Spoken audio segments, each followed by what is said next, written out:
ప్రభు కృపలో కదిలిరావన్న యేసయ్య అని చెప్పని పాట రాయడానికి ప్రభు కృపనిచ్చాడు. ఆ పాట గురించి నేను దేవుని సన్నిధిలో ఎందుకో నిన్న మంగళవారం కాకుండా పోయిన మంగళవారం ఉదయం 9-10 ఆ టైం అప్పుడు నిద్ర లేవగానే అయ్యే మాటలు వినపడుతున్నాయి. దేవుని సన్నిధిలో పోగానే కూడా అయ్యే మాటలు వినపడుతున్నాయి. ఏంటయ్యా మాటలు అంటే, కదలి రావు అనే పాట, యేసయ్య అని పాట రాసావు కదా, ఆ పాట ఒకవేళ నువ్వు చనిపోయావు అనుకో అది మరుగైపోద్ది కదా. నాకు డౌట్ వచ్చింది, ఏ ఏ కోణాల్లో ఎవరు ఎటు నుంచి ఉంటుంది ఆ అటాక్ అనేది నా మైండ్లో కొంత ఉంది. ఏంది, నేను మొత్తం రౌండ్ వేస్తూ ఉన్నాను, ఎవరు ఎక్కడో ఎటు నుంచి ఆ దాడి జరుగుతుంది, ఎట్లా చంపుతారు ఏందనేది కొంత అవగాహన ఉంది. పరిశుద్ధాత్మ దేవుడు నాకు అవగాహనగా ఉంది. అయితే దేవుడే అక్కడ ఏది దొరకకుండా తప్పించుకుంటూ వస్తూ ఉన్నాడు. ఇవన్నీ తలపోస్తా కళ్ళ నిండా నీళ్ళు తీసుకొని ప్రభువుని అడిగి, అవునయ్యా నేను చనిపోతే ఈ పాట మరుగైపోద్ది, ఎన్నో విలువలు కలిగిన పాట ఇది మరుగైపోద్దయ్యా.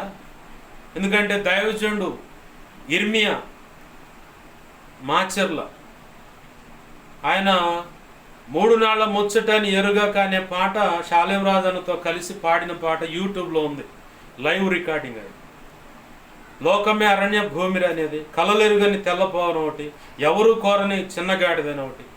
ఈ పాటలు రాసింది ఆయనే. ఆయన రాసిన 600 పైచులకు పాటలు అట్లా ఆయన మొన్న ఈ మధ్య చనిపోయాడు, అవి మరుగైపోయినాయి అంతే. ఆయన తలపోసుకుంటూ, అవునాయి నేను రాసిన పాటలు కూడా మరుగైపోతే నా తలాంతులు వ్యర్థమైపోకూడదు, ప్రపంచానికి పరిచయం కావాలి, నీ సేవ చేయడానికి నేను బ్రతకాలి ప్రభు అని చెప్పి కళ్ళ నిండా నీళ్ళు తీసుకొని ఏడుస్తూ ఉన్నా. ప్రార్థన ఏం చేయట్లేదు, ఏడుస్తున్నా. వెంటనే తమ్నేల్ అప్లోడ్ చేయన్నాడు, కంజర మీద పాట పాడి అప్లోడ్ చేయన్నాడు.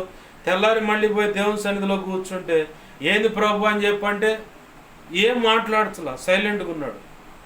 నేను అప్పుడు అనుకున్నా, అంటే నా డెత్ కన్ఫామ్ అయిందా ప్రభు అని. నేను ఒకటే అనుకున్నా, హతసాక్షిగా ఉంటే దేవుని స్తోత్రం, ఆయుష్ పొడిగిస్తే దేవుడు అనుకున్న పని జరిగిస్తా. ఈ భూమి మీద ఉండేది ఉత్తరించి మనం ఏది ఎరగదీయాలనే లేదు, దేవుని సేవ చేస్తాం. ఉన్నా దేవుని సేవ, లేదంటే ఆయన సన్నిధిలో కూర్చొని అక్కడ ఆయన ముందు పరదేశంలో విశ్రాంతి తీసుకుంటూ దేవుని సన్నిధిలో కూర్చొని ఆనందం అనుకుంటా పాటలు పాడుకుంటూ కూర్చొని. ఎందుకంటే ఆల్రెడీ పరదేశం పోయిచ్చినోండి, పరదేశంలో త్రిత్వమైన దేవుడి చేత బోధించబడి దిగి వచ్చినవాడిని నేను. ఆశామాశావారం కాదు. అందుకే దేవుని యొక్క గొప్ప ప్రణాళిక ఉంది కాబట్టి ఆ ప్రణాళికని జడగొడతాను. సైతాను గాడు నా జీవితంలో ఎన్ని రకాలుగా దాడులు చేశాడు నాకు బాగా గుర్తు. ఈ పాట ఎంతో విలువలతో కూడిన మాటలు ఉన్నాయి ఆ పాటలో. దాన్ని ఎలాగైనా ప్రపంచానికి పరిచయం చేయాలని చెప్పని ప్రయత్నం చేస్తూ ఉన్నాను. ప్రభు సెలవు ఇచ్చాడు, కంజర మీద పాడి దాన్ని యూట్యూబ్లో అప్లోడ్ చేసి తర్వాత రికార్డింగ్ అని చెప్పాను. సరే ప్రభు అని చెప్పని మిగతా తుది మెరుగులు ఉన్నాయి తర్వాత ప్రభు చిత్తంలో. ఎందుకు ఈ మాట అంటున్నానంటే,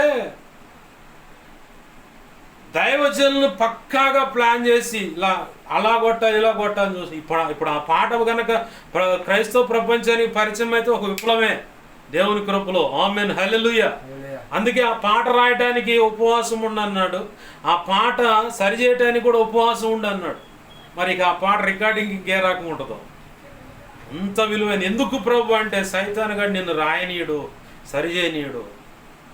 నా ప్రణాళిక చొప్పున ఉంది ఆ పాట, చాలా గొప్ప పాట అన్నమాట. ఏంది, ఎందుకు ఈ మాట అంటే, ఇలాగా అనేక రకాల కుయుక్తులు వన్నుతూ ఉన్నాడు సైతాను గాడు. తన ప్రజల క్షేమం లేకుండా, తన ప్రజల విషయంలో, తన సేవ విషయంలో ఇలా ఉండాలని వాడి ఆలోచనలు వాడుకుంటే, దేవుడు త్రియేక దేవుడు ఆయన ఆలోచనలు ఆయనకు ఉండవా?